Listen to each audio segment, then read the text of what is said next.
I'm with Stephen Schwartz at ACT, a contemporary theater in Ridgefield, Connecticut.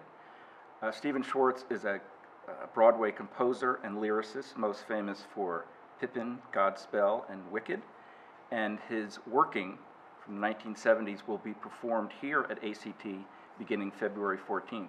And we're going to talk a little bit about working and how it's going to be presented here. So welcome. Thank you. Good to see you.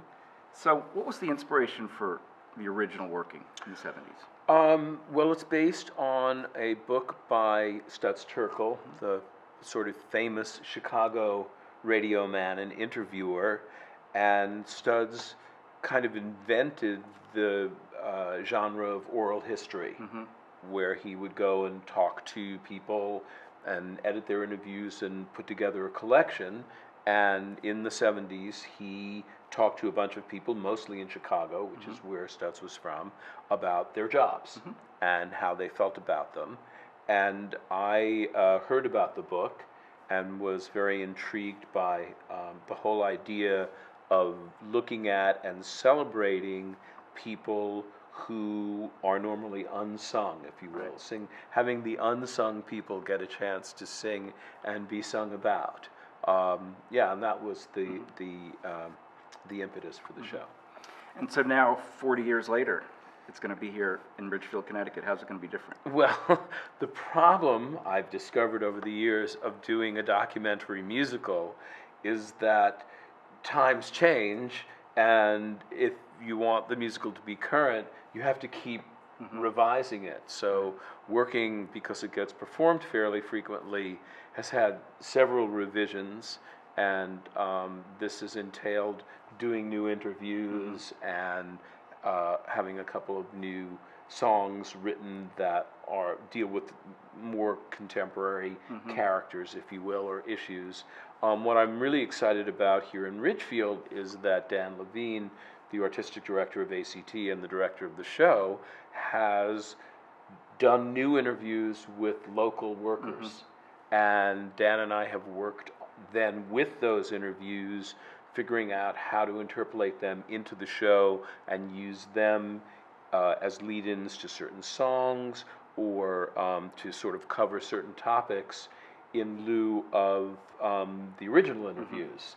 So the word contemporary in a contemporary theater is really well placed here, because it's So it'll be a very absolutely Ridgefield based.